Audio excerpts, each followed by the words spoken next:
Ladies and gentlemen, welcome back to the Gone Wild live clips and podcast. Today we are talking about gig worker exposed major glitch on the DoorDash platform. The truth. So in a recent live stream with my Gone Wild co-host Budsoda, we went over a glitch that took place on the DoorDash platform and was discussed by a gig worker claiming that many drivers lost out on money between 2020 and 2023, which we were not all that convinced, and we talked a little bit about why. And we wanted to present this clip to give you guys an idea of what some of the bad information that kind of goes around out there. So with that said, we are presenting a clip from the Gone Wild live stream about how this driver exposed this glitch, what he is saying versus how it actually is, and everything in between. But before we do that, let's go over a quick disclaimer. The content of this video does not contain, is never intended to be, legal, business, financial, tax, or health advice of any kind. This video is for entertainment purposes only. It is advised that you conduct your own research and consult qualified professionals before applying anything you find online. I also want to be clear that everything that we go over on any of the Gone Wild clips and podcasts is very market to market and case by case. What applies to me and my market, Budsoda's market, or any of the markets that are discussed throughout our videos and live streams may not apply to you. So with that said, enjoy the clip.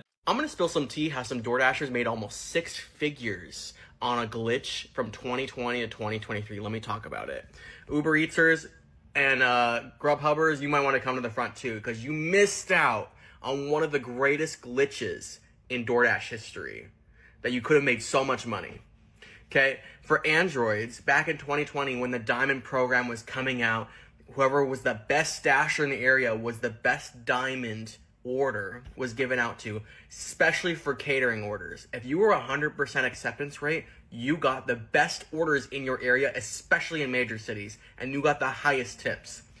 When Androids got released for this update, they could ignore the order by going into airplane mode. They could go into airplane mode, see the notification come across the top of the screen, and if it was a restaurant they did not want, because they knew a catering order would not come from it, if it was McDonald's, Starbucks, whatever, they could ignore it in airplane mode, let the order time out, and then the app would go into the 2-minute timeout, where you're like, are you ready to end your dash, or are you ready to continue going? And it would not count against the acceptance rate, it would actually go up. It gave you a point every single time you ignored the order in airplane mode. So Android users for 3 years could do that with a second phone and could earn almost 6 figures with catering orders every single night and for lunch, and get the best orders possible by staying at 100% acceptance rate every single day. Apple users couldn't do that because you can't go into airplane mode to get a notification. But for Androids, they could. So if you were a caterer and you did this, you made a lot of money. But when they came out with the 3-tier program, gold, silver, diamond, the update could not go anymore. So I bet a lot of y'all, if you DoorDash for gig, side hustles, full time, you missed out probably on a lot of fucking money. And I hope you see this. Not the infamous glitch. Oh, Lord. Thought that was done and over with so long ago. We had that discussion so many times. A certain driver out of Las Vegas kind of exposed it to the public, and everyone manipulated it for the longest time they could. Well, no crap, DoorDash caught on and changed it. Gee, they chased par up forever. You don't think they chased that? Come on, get out of here. Just accept the gigs that are good. The catering offers, unless you're in a market, I guess, like Plattsburgh, where only the catering orders go to DoorDash, there's no actual catering platform. Why aren't you on catering platforms? Why aren't you on these higher tier programs? These apps are filler. The only really good orders I see on these on-demand apps for food delivery is actually grocery shopping. Like, you go to a store and shop. That's the good stuff. So why in the world are we still worrying about this stupid glitch thing? It doesn't matter.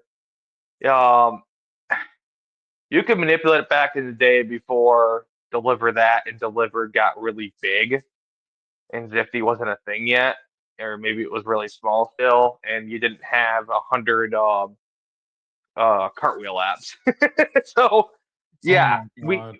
we this is done and over with. It's just so irrelevant, and I can't stand this kind of behavior because even then, I just didn't ever do that, and I made really good money. Like I took a lot of time off that I probably shouldn't have or couldn't have. I didn't have to, and I could have made over 100K like in 2020. It's I grossed 89. Yeah. So like back then, if you actually got educated and understood what you were doing, like you went and researched it, like I know we say not to, but like I learned a lot off different YouTubers, and if you just learn the multi-app basically, and Mr. Stack it out over here, you can make some good money, and especially if you lived in an area like I did, worked in an area like I did, I should say, or a military base. So, like, the whole idea is you're going past the secure gate is to get as many orders as you can and deliver them as quickly as you can and go back. Because once you're past that gate or you're at the gate, you know it's going to take some time. So Mm-hmm. just get what you can and go. So I get a grocery order and stack that with a hot food order and do it from there, or just be all grocery orders and you have proper insulated bags, have it on the AC or the heat is appropriate. Boom. Yeah, I just did it and everyone loved me at the time Mm-hmm. for the most part. So I just I think this is so irrelevant. Don't ever listen to these gurus or these people with the hacks. Just do you learn as much as you can. These days, you need pre-scheduled apps. It's not just catering. There's last mile stuff too. Mm-hmm. But like, you need to pick and choose carefully what you do. Yeah, and well, first off, before I even go into the point of last mile, let's also acknowledge one reality.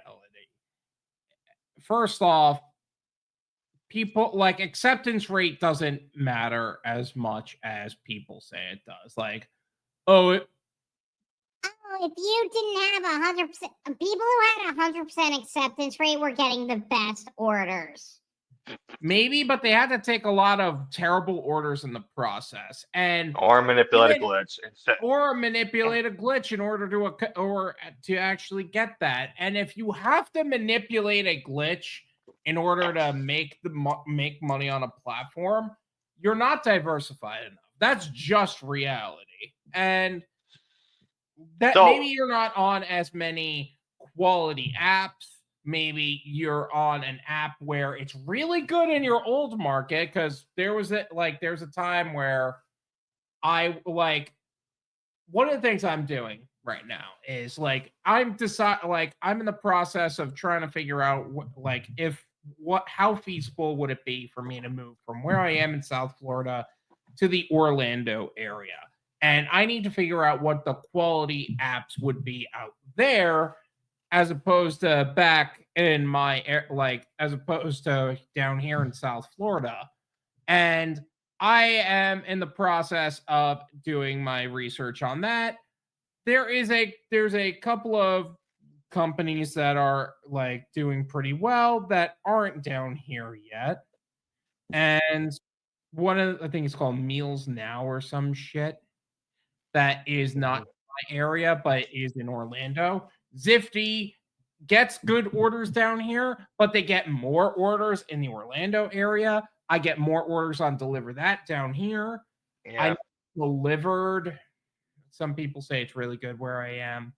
I haven't experienced that personally. yeah, And yeah. oh, You had to be back in the old days and be on the diamond tier to start with. I know they changed that program and it may dilute it to where those people aren't going to get as good orders now. Tim, Lisa, I you can speak to that because you're on those platforms and chasing that stuff. But like I think that like Zifty, for example, is a platform that the more orders you do, and as long as you get some positive reviews, you're good.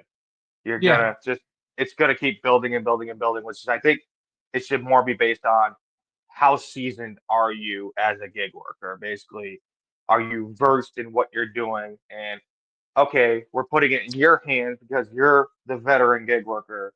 You're gonna take this $1,500 order versus this guy who's had 30 deliveries. I Sorry, guys, do that 30 think, deliveries. But like, I'm just saying, like, I'm not saying that you wouldn't be professional, but you're not as versed. yeah, I do think that experience on a platform is a demonstration of how quote unquote seasoned you are. Um, what was the like? What was the thing that I saw? Like, I know Zifty has a solid like system overall. Like, you get better programs as you accept more orders. Like, that's just how the system works. And on the flip side of that, you have or like you have Zifty, you have You have skip Deliver cart, you that. got deliver Deliver that. that used to have tiers, and then they took them all away. Yeah. Because they wanted to make it more fair. And I'm like, that doesn't make it more fair. That makes it more diluted. It makes it even harder for quality gig workers to get quality orders. And honestly, I've been getting okay ones here and there. I get my 30s, my 40s, my 50s. So it's not like I don't get them, but Yeah, your average catering order. make sure to check out our Patreon for our full live stream replays, exclusive clips I can't post on YouTube, and access valuable benefits and resources for gig workers and self-employed individuals of all kinds. Thank you guys so much for watching, and until next time. By the way, make sure you join us for the Driven Wyld live stream, and you could be part of the conversation too. We're looking forward to seeing you there. Driven was the only wave of must.